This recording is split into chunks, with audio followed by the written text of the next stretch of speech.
aujourd'hui, on est devant les toilettes tout simplement parce qu'on va remplacer un mécanisme de chasse. Alors pourquoi on remplace un mécanisme de chasse? Parce qu'il est en panne éventuellement.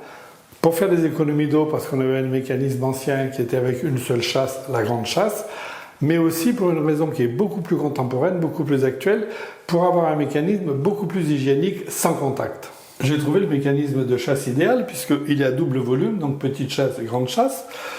Il est sans contact, ce qui me paraît essentiel. Aujourd'hui, à une époque où avec le Covid et d'autres virus qui peuvent nous arriver, c'est important de ne pas toucher le mécanisme pour le déclencher. Et en plus, il est même garanti 10 ans. Il s'appelle Optima Auto et on va voir qu'il est très facile à installer. À l'intérieur du carton, j'ai plusieurs éléments qui vont me permettre de monter le mécanisme. Alors, le mécanisme lui-même avec un moteur, parce que c'est un mécanisme qui est commandé par un moteur électrique. Un boîtier pour mettre les piles, puisque le moteur est électrique à pile. Et ensuite, un bouton de commande, qui est un bouton bien particulier, sans contact. Alors dans le carton, il y a aussi cette pochette avec tous les éléments pour fixer la bande de la chasse. Il faut préciser qu'un mécanisme de chasse est toujours en deux parties. Il y a le mécanisme proprement dit, qui va libérer l'eau, et il y a la bonde. La bonde, c'est cette partie qui, elle, va être fixée en bas du réservoir de chasse, et sur lequel vient se fixer le mécanisme. Le mécanisme Optima Auto permet deux réglages. Le réglage de la petite chasse, c'est-à-dire qu'ici, je pousse ce curseur vers le haut, je réduis le volume de la petite chasse, vers le bas, je l'augmente. Ce deuxième réglage est réalisé par un curseur qui va de 1 à 5 et qui va permettre de régler la quantité d'eau qu'on laisse au fond du réservoir. Alors pourquoi? Tout simplement, c'est que s'il y a plus d'eau au fond du réservoir, on va dépenser moins d'eau lors de la grande chasse. Alors, la première étape du remplacement, c'est évidemment de démonter le mécanisme existant. Donc je dévisse le bouton de commande. Alors deux cas se présentent. Soit le mécanisme existant que je vais remplacer est déjà un mécanisme de marque Siamp, ce qui ne serait pas étonnant du tout puisque c'est la marque leader du marché. Dans ce cas, il suffit que je tourne un peu, d'un quart de tour pour déclipser l'ancien mécanisme et je vais pouvoir le remplacer. Alors tout ça tout simplement parce que tous les mécanismes de la marque sont équipés d'une bande unique qui est celle-ci et qui est déjà au fond de ce réservoir. Soit on a comme ici un mécanisme plus ancien, on va donc démonter l'ensemble du réservoir, enlever le mécanisme et installer la nouvelle bande qui permettra d'installer notre mécanisme sans contact. Je commence par dévisser le robinet et dévisser les écrous à ailettes qui maintiennent le réservoir sur la cuvette. Alors, le réservoir évidemment a été vidé, je l'enlève pour enlever l'ancien mécanisme. Voilà, on enlève le joint qui a été évidemment un peu écrasé et je dévisse le mécanisme et qui servira à poser le nouveau.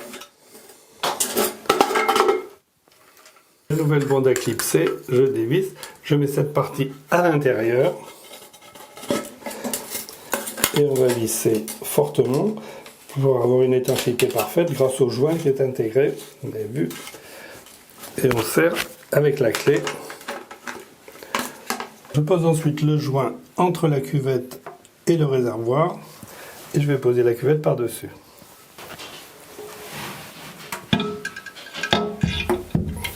C'est ces vis papillons qui vont me permettre de fixer le réservoir sur la cuvette en écrasant le joint mousse pour avoir l'étanchéité. Première étape, je fixe le bouton de commande sur le couvercle de la chasse du réservoir.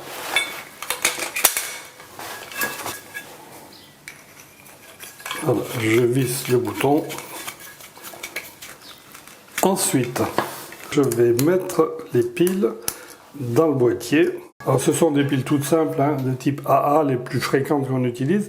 Donc quand on met les piles, évidemment, on respecte les petits dessins où on voit le pôle positif et le pôle négatif. Donc le plus est en haut ici, négatif.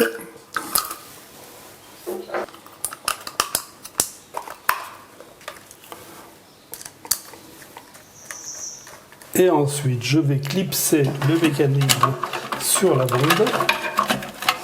Alors je vais devoir positionner le moteur en fonction évidemment du réservoir de chasse. Je peux bien sûr pas le positionner comme ça parce qu'il serait gêné par le robinet, donc il sera comme ça. Et là je peux maintenant installer le boîtier de piles. Alors j'ai le choix entre plusieurs positions. Je vais l'installer ici tout simplement, ça sera parfait. Voilà, il est clipsé sur le moteur. Je peux maintenant clipser le moteur sous le bouton avec ce système à ressort. C'est assez facile. Voilà. Et je raccorde les fils électriques avec un petit détrompeur.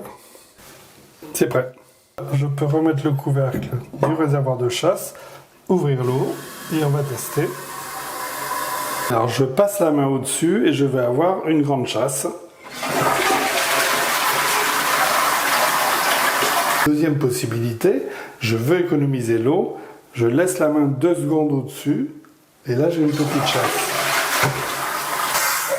Alors les piles permettent jusqu'à 30 000 chasses d'eau, c'est-à-dire à peu près 2 ans d'utilisation pour une famille de 4 personnes. Mais si jamais les piles un jour sont usées, on peut toujours avoir une commande manuelle. Il est clair qu'actionner une chasse d'eau sans aucun contact, c'est l'hygiène maximale. Et en plus, vous avez vu, l'installation est extrêmement facile et le système à câble permet de l'adapter à pratiquement tous les réservoirs.